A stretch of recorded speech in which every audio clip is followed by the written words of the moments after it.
Hello दोस्तों, क्या आपको पता है पिछले एक साल में गोल्ड ईटीएफ ने स्टॉक मार्केट से भी ज्यादा रिटर्न दिया है। हाँ, यही वो इन्वेस्टमेंट है जिसमें स्मार्ट इन्वेस्टर्स क्वाइटली अपना पैसा शिफ्ट कर रहे हैं। लेकिन सवाल ये है, गोल्ड ईटीएफ होता क्या है और 2025 में ये सडनली इतना पॉपुलर क्यों बन गया? गोल्ड ईटीएफ बेसिकली एक ऐसा फंड होता है जो गोल्ड के प्राइस को मिरर करता है। आपको फिजिकल गोल्ड खरीदने की जरूरत नहीं होती, ना लॉकर ना प्योरिटी का टेंशन। बस एक डीमैट अकाउंट चाहिए और आप स्टॉक मार्केट से गोल्ड में इन्वेस्ट कर सकते हो, बिल्कुल शेयर्स की तरह। और सबसे इंटरेस्टिंग बात यह है, एक यूनिट ईटीएफ 1 ग्राम गोल्ड के बराबर होता है। मतलब छोटी अमाउंट से भी इन्वेस्टमेंट पॉसिबल है। अब ये ट्रेंड इतना बड़ा क्यों हो गया है? एक सिंपल रीजन है, global uncertainty. Middle east tension, inflation pressure और हाई इंटरेस्ट रेट्स की वजह से इन्वेस्टर्स सेफ एसेट्स की तरफ जा रहे हैं। और इंडिया में 2025 के फर्स्ट हाफ में ही 9,000 करोड़ का इनफ्लो सिर्फ गोल्ड ईटीएफ्स में आया है। ये एक रिकॉर्ड है।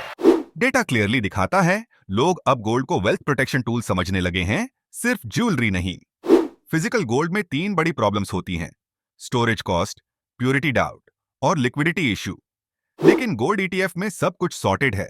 No locker, no making charges और कभी भी सेल कर सकते हो इन सेकंड्स। और सबसे बड़ा एडवांटेज, गोल्ड ईटीएफ से भी रेगुलेटेड होता है, मतलब फुल ट्रांसपेरेंसी और सेफ्टी। इवन लार्ज इन्वेस्टर्स अब अपने पोर्टफोलियो हेज के लिए गोल्ड ईटीएफ्स यूज कर रहे हैं। जब मार्केट गिरता है, गोल्ड पोर्टफोलियो को बैलेंस करता है। अब सवाल यह है, क्या अभी इन्वेस्ट करना सही टाइम है? देखो, गोल्ड ने लॉन्ग टर्म में हमेशा इन्फ्लेशन को बीट किया है। अगर आपका पोर्टफोलियो ज्यादा इक्विटी हैवी है, तो 10 से 15% एक्सपोजर गोल्ड ईटीएफ में रखना स्मार्ट मूव हो सकता है। बस एक रूल याद रखो, शॉर्ट टर्म में गोल्ड थोड़ा वॉलेटाइल होता है, लेकिन लॉन्ग टर्म में ये एक वेल्थ प्रोटेक्टर है। तो दोस्तों, जब अगली बार गोल्ड का रेट देखो तो ज्वेलरी शॉप नहीं, स्टॉक मार्केट की तरफ देखो, क्योंकि वहां भी गोल्ड चमक रहा है, ईटीएफ के फॉर्म में। अब कमेंट करके बताओ, आप अपने पोर्टफोलियो में गोल्ड का कितना हिस्सा रखते हो?